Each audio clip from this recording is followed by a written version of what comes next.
Hi everyone, welcome to the Animal Legal Defense Fund's first ever Facebook Live event, and sorry we had some technical difficulties up front. We are broadcasting with the incredible technology of Matthew's smartphone. But I'm Steve Wells, the Executive Director of the Animal Legal Defense Fund, and with me is Matthew Liebman, ALDF's Chief Legal Counsel.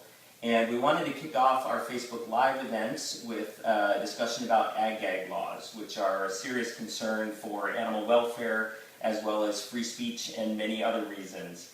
And we'll be able to answer questions, so please feel free to comment and send us questions, and we'll do our best to answer them as we go. Also, if you could share this event on your Facebook page, that would be wonderful. We want as many people as possible to see the event. So go ahead and share, and hopefully some other people will tune in. So just getting started, maybe let's talk about what Ag-gag laws are. And Matthew, in addition to being Chief Legal Counsel, Matthew is one of the architects of the current legal challenges to existing Ag-gag laws. And is an expert on the subject. So Matthew, maybe you can tell us what are Ag-gag laws and what are the threats they pose? Sure. Well, Ag-gag laws make it a crime to conduct undercover investigations at factory farms and slaughterhouses. And there have been more than 100 of these investigations over the last 10 years or so, and they, without exception, reveal immense cruelty to animals, both in terms of discrete acts of cruelty, but also institutionalized routine forms of animal abuse within the meat industry, the dairy industry, and the egg industry. And so the outflow of these investigations is really threatening the industry, which sees it as a threat to its profits. And so their response, rather than to eliminate harmful practices, has been to kill the messenger by enacting statutes that make it illegal to conduct these undercover investigations. And how many states currently have Ag-gag laws? There are 8 states that have them right now. That have passed them. There have been more than 30 that have introduced bills, but luckily we've been able to, in coalition with other animal rights groups, ensure that they didn't pass. But 8 states do have them on the books. Right. So yeah, there's been a broad coalition of led by animal protection organizations like ALDF to fight the passage of additional Ag-gag laws in other states, and that's been largely successful at this point. Nevertheless, we have the 8 laws on the books, and so our efforts have been directed at challenging those existing laws, being the threat that they are to free speech and also to exposing the animal cruelty, workers' rights violations, and environmental concerns on factory farms. So maybe let's talk a little bit about the challenges. And you're actually just back from Utah this week, where you argued on the case against the state of Utah. And how'd that go? I think it went really well. We had a hearing on our motion for summary judgment, where we're asking the court to declare the statute unconstitutional under the First Amendment free speech clause and the 14th Amendment's equal protection clause. We had a long hearing, 4.5 hours, so the judge was very interested in what we had to say, and we don't have a decision yet, but we're optimistic that the judge will agree with us and see that these statutes really are a severe threat to free speech, and hopefully we'll have a decision in a few weeks or a couple of months. Exciting. Well, and Utah was the first case that we filed, but we're actually challenging. There are currently, is it 4 lawsuits or 3? 3 lawsuits, okay. Right. And challenging which states? So in addition to Utah, we've sued Idaho and North Carolina. The Idaho case we won last year at the trial court level. That's currently on appeal. The state of Idaho. Excellent. Yeah, it's a great victory. The first time that a judge has declared an Ag-gag statute unconstitutional. That's on appeal right now. The state of Idaho wanted to take it up to the Ninth Circuit, which is the largest appellate court in the United States. It covers the entire western U.S., but we're optimistic that the Ninth Circuit will agree with us and agree with the district court judge that these statutes really do violate the First Amendment. Yeah. So we're 1 for 1 thus far in decisions, so that's the good news. And of course, the Animal Legal Defense Fund is deeply concerned primarily about the cruelty to animals. But as we've said, these laws affect exposure for all sorts of other violations that may be happening. And factory farms are a nightmare, not just for animals, but also for the people that work in these places and for the environment. So there are definitely concerns on many levels. And maybe you could mention the coalition that we put together to challenge the Idaho Ag-gag law, for example. Sure. Yeah, I mean, the plaintiffs in that case are wide-ranging. There are certainly animal protection organizations like the Animal Legal Defense Fund and PETA, but we also have other groups that are concerned with the broader impact of ag-gag laws. The ACLU of Idaho is also participating in that case, given the threat that the Idaho statute posed to civil liberties and free speech. The Western Watersheds Project and another Idaho environmental group are concerned about the way that the statute limits their ability to document runoff from factory farms or overgrazing on public lands, things like that. And then we have other groups that are concerned about worker safety. If you can't take in a camera and use it to document, say, blocked fire exits or sexual harassment, then that's really a threat to the ability of workers to document inhumane conditions for them as well. Yeah, so maybe you could talk a little bit about what the status, or what do these laws essentially do? Like, how do they actually function? Because there's some variations on the theme of criminalizing exposure on factory farms, but how do they actually function? Well, they usually do one of three things. Originally, they just sort of made it a crime to take a photo or a video, and that's sort of the traditional ag-gag law.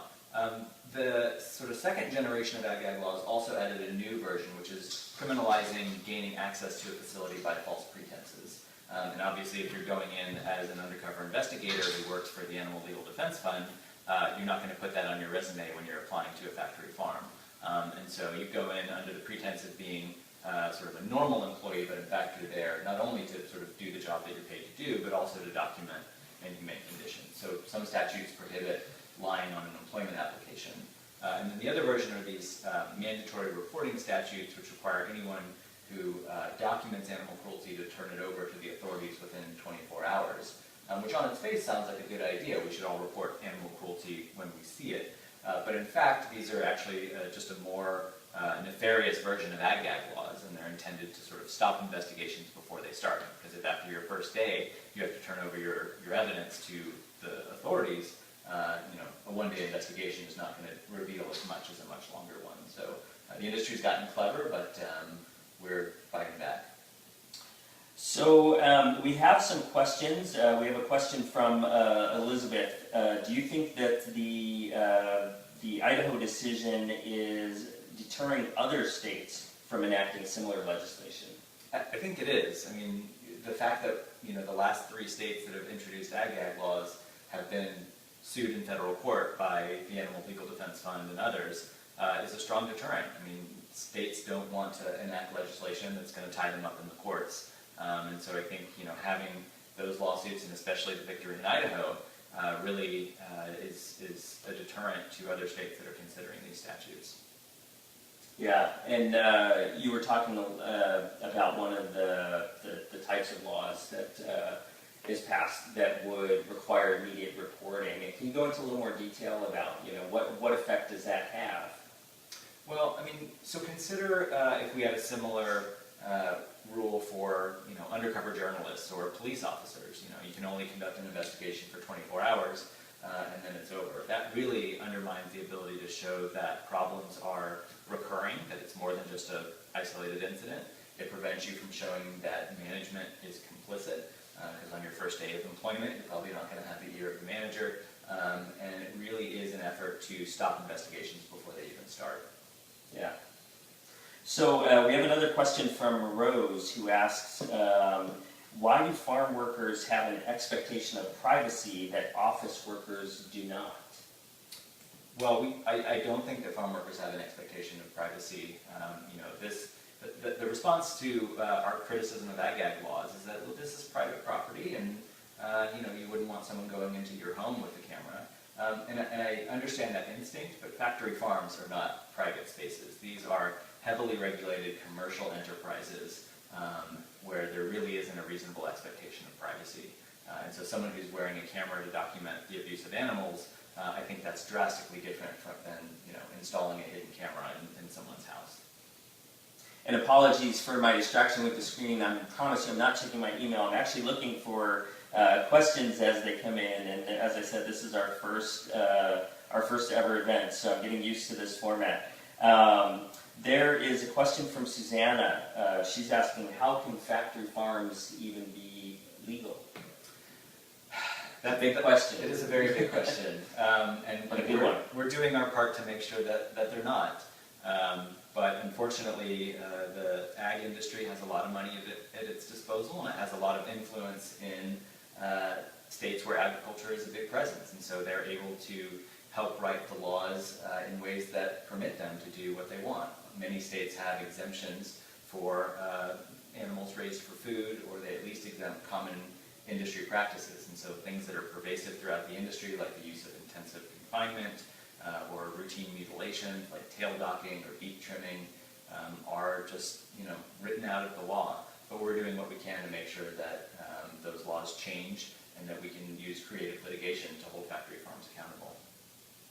Yeah, and that actually relates to a question from Donna, who's asking two questions. Why are workers allowed to abuse these animals, and while laws for protecting animals from abuse, animal abuse is supposed to be a crime? Mm-hmm. And I think you mostly answered that question, and I would add that, as Matthew said, the ag industry is a powerful lobby, particularly in states where agriculture is the main part of the economy. So agriculture interests have had a lot of success in bending legislation and our laws towards favoring their operations. And intensive confinement is the method for producing animal products that they have found to be the most profitable. That, of course, is at the expense of the workers who work there, the environment, and, of course, especially and most importantly, from our perspective, the animal welfare concerns. There's just, these have become a nightmare condition. So to make that happen, they have had to seek these exemptions from common cruelty laws because what we're doing to animals like chickens and pigs in these places would ordinarily be considered a crime if you were committing the same acts to animals everywhere. Would you agree? Yeah, absolutely. Absolutely. And I think it's also important to note that it's not just discrete acts of workers being cruel to animals. I mean, certainly many of the videos do reveal things like workers punching and kicking animals, and that's awful, and it should be prosecuted when it's revealed. But I think the more significant thing that these videos expose are what the corporations are doing, or what the people who are making a lot more than the low-level workers are making, because they profit off of an industrial exploitation of animals, and investigations that reveal that, I think, are really significant. And can you talk about, so the way we're challenging these laws, what are the specific ways, the laws that we're using to challenge these laws? Well, our cases proceed under the Constitution, so our arguments have mostly turned on two provisions of the Constitution. The Free Speech Clause of the First Amendment, which says you have a right to speak out on matters of public concern, and then the Equal Protection Clause of the 14th Amendment, which says that the law shouldn't discriminate against groups of people. And if you look at the way that these laws are defended when they're being introduced, there's a real dislike and hatred of animal rights advocates that's coming out. And so using that kind of unconstitutional animus to target a particular group really violates the Constitution. So those have been the two constitutional arguments that we've relied on in the states where we've challenged ag-gag laws. We have a question from Elizabeth, who is asking, how can I protect against an ag-gag law in my state? Well, as we said earlier, a lot of these bills have been defeated due to public outcry. So when they're introduced, it's important to contact your representatives and let them know that you oppose ag-gag bills. And if you're not already signed up for ALDF's action alerts, you can do that at aldf.org. And if an ag-gag bill is introduced in your state, you would be notified and instructed on how best to contact your representative and let them know that you don't want ag-gag in your state. Yeah, it's really important. Public participation in fighting, particularly in fighting the addition of more ag laws, is incredibly important. And as we said up front, there has been a successful effort by animal protection organizations and animal advocates. We can't do it without the support of people who vote and put pressure on their legislatures and their governors to fight these laws. So it's really important to get involved. And you can find information. I would definitely encourage you to go to ALDF.org, sign up for our alerts. We put alerts out when there are going to be ag laws considered and ask for your help in fighting them and so forth. North Carolina was kind of a real tough one because the legislature passed the law. It went to the governor, who vetoed the law, and then the legislature overrode the veto. So it was a very close call, but even there it would never have been even close unless people stood up, and there was a lot of effort to fight that law. Yeah, so we also got a veto in Tennessee, which did stand up. So had it not been for the public outcry and people pushing the governor to veto that bill, we would have 9 states with ag laws. So maybe you can talk about just the status of the cases. So we talked about we've got a win in Idaho and we're waiting on the appeal. And you just argued our case in Utah. We're waiting a decision in federal court. What's the status of the North Carolina case? So that one, we filed that lawsuit with a large coalition of organizations, and the state filed what's called a motion to dismiss, which we opposed, and that motion is still waiting with the judge. So we're expecting a decision on whether or not this case can move forward any day now. We have another question from Morale. Okay, she's actually asking, can you expand a bit on North Carolina's ag law and the way it jeopardizes other facilities like those that care for our elderly and young people? And that's North Carolina sort of went a step further in their law. Is that correct? That's right. Yeah, North Carolina's applies to essentially all places of employment and creates a civil cause of action for an employer to sue their employee if they blow the whistle on them, which I think is backwards. I mean, the idea that we're protecting corporations against whistleblowers, I think, is exactly the wrong direction. And one of the complaints that we've had in other states is that why are you targeting the agriculture industry? Why are you targeting animal rights activists? And North Carolina's response was, okay, we won't. We'll make it apply to everywhere, including nursing homes, including restaurants, including child care facilities. And so the North Carolina one is broader than any other, and I think really poses a threat to whistleblowing across the board. We have a question from Stephanie, and you touched on this a little bit, but she's asking sort of what are the arguments on the pro-industry side that they're making, and maybe you can talk about what their consistent arguments have been for passing the legislation, but also for defending these laws in court. Mm-hmm. Yeah, I mean, so when they're being candid and upfront, I think the reasons for passing it is exactly the reasons that we want to do these investigations. They're saying these undercover investigations make the industry look bad and they reveal practices that we don't want the public seeing. And so we need to stop animal rights activists from contributing to the public conversation on how animals are treated. When they're held in the court and they have to do more than just say we don't like animal rights activists and we want to keep our dirty deeds secret, they try to get a little bit more creative. So at the hearing just earlier this week, Utah was arguing that these statutes actually protect food safety, they protect workers, and they protect animals, which is really quite Orwellian. I think it has it backwards. But their argument is that by keeping out cameras, we have a less distracted workforce that can pay attention to the job and be diligent in making sure that animals are, slaughtered efficiently or something like that. And this food safety argument that if animal rights advocates, are somehow less likely than other employees to follow the biosecurity protocols. But, I think that presumes that these are pristine places in the first place, and anyone that's seen an undercover video knows that factory farms are filthy places. And so I don't think any of their rationales hold water, but that's essentially how they've tried to justify these statutes. And of course they have various legal arguments about why the First Amendment doesn't apply and things like that. Yeah, for the most part, it's nothing that's persuasive from my perspective. Yeah. And you know, it would we'd be remiss if we didn't mention that you can see for yourself, unfortunately, what goes on behind these closed doors, because there are plenty of successful undercover investigations that have happened on factory farms with video evidence on the internet, so you can see exactly what the industry is trying to hide, and it gives you a good idea of why they are so desperate to hide that from the public.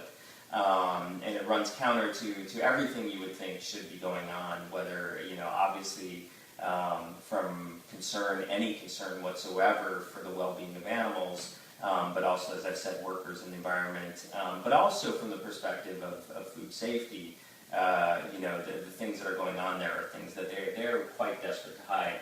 So on our website at ALDF.org, you can go to ALDF.org/Tyson and look at the video evidence we got in a Tyson slaughterhouse for chickens.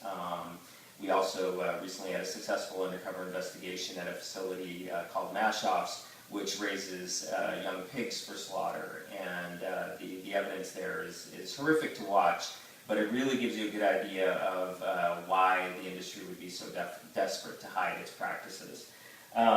We have a question from John, who is asking, in ALDF's opinion, which states have the toughest ag-gag laws? I think North Carolina's, even though it's civil and not criminal, just because it covers so many other industries, is one of the strictest. Idaho's, which we succeeded in having struck down, is also probably was the second most comprehensive in terms of what it prohibited.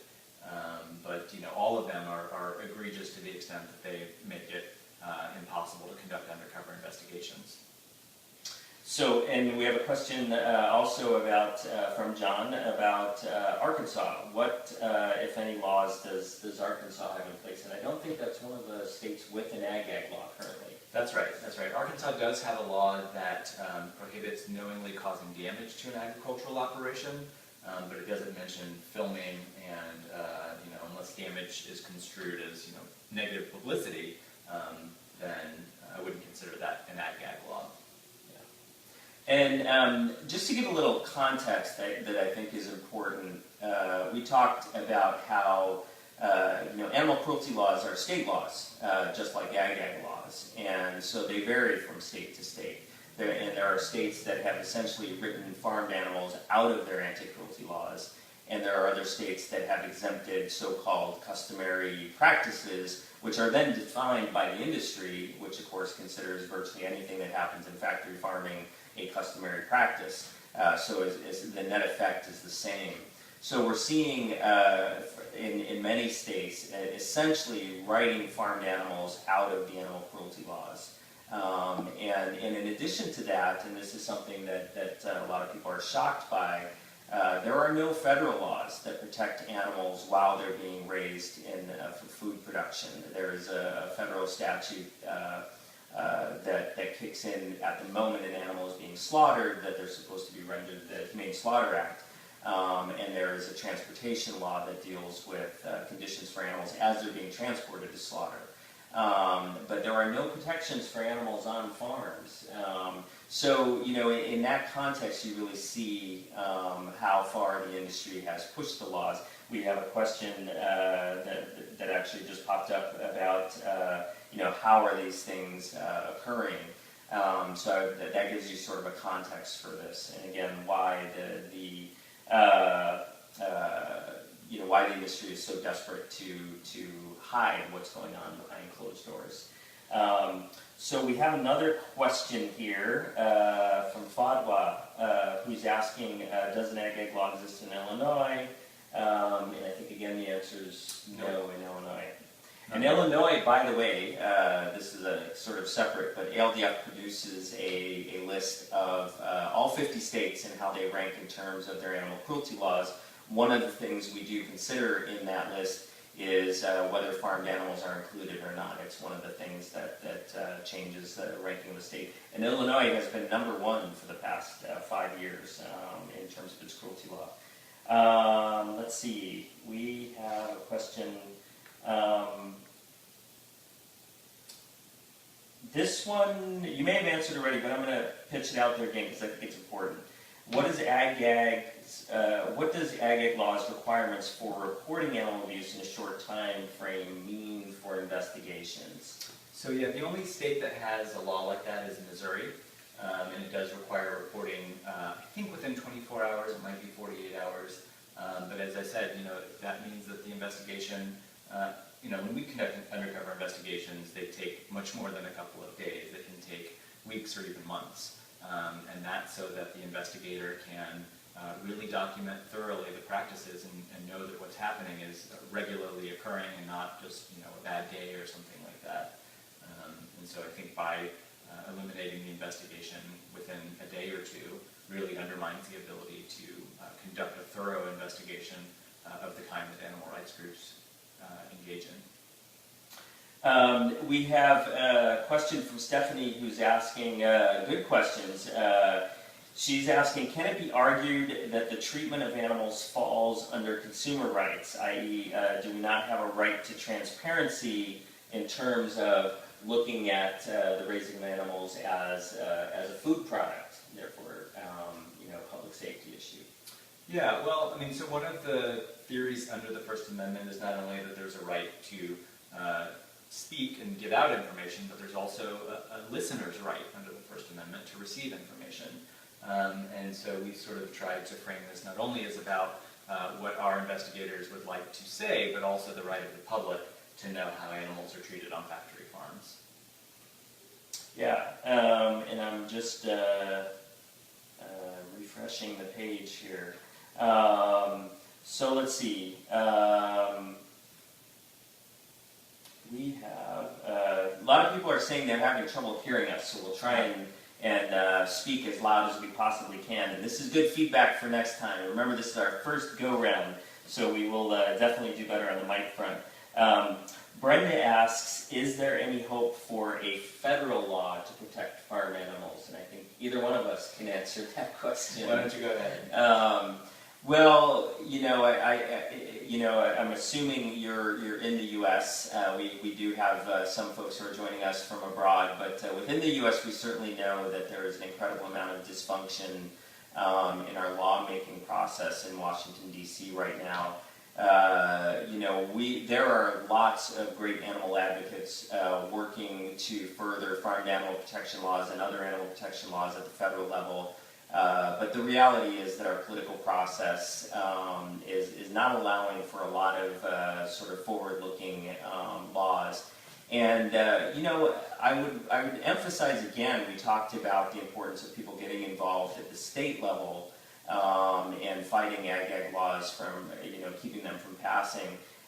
It's also really important that you are a constituent, and one of the things that you have.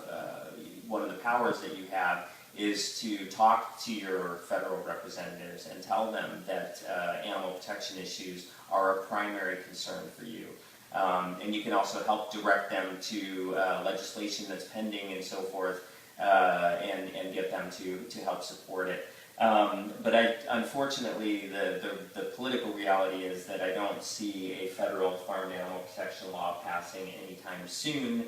Though that is certainly something that all animal advocates would applaud, and many advocates are working for in the long term.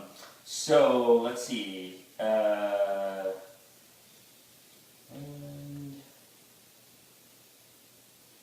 So there's a question from Fadwa: who made the ag-gag laws legal? And another question: how can abuse of any animal be legal? Both good questions. I think we've broadly answered those things. The question of maybe you can talk about the process for having ag-gag laws become legal.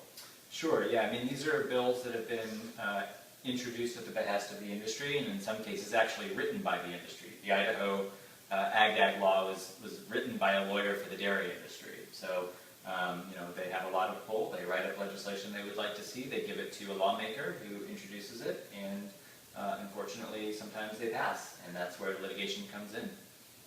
All right. Well, I see that we are running out of time, so we'll have to wrap this up. And I can't thank you all enough for joining us for this event. And we would love to hear any feedback or comments that you have, so please keep commenting. You can sign up if you're not following the ALDF, please do, and you'll get notices about additional Facebook Live events that we intend to do. We really want to talk about our work in many other areas of the law and so forth. So thanks again for joining us. Please share, and we really appreciate your support.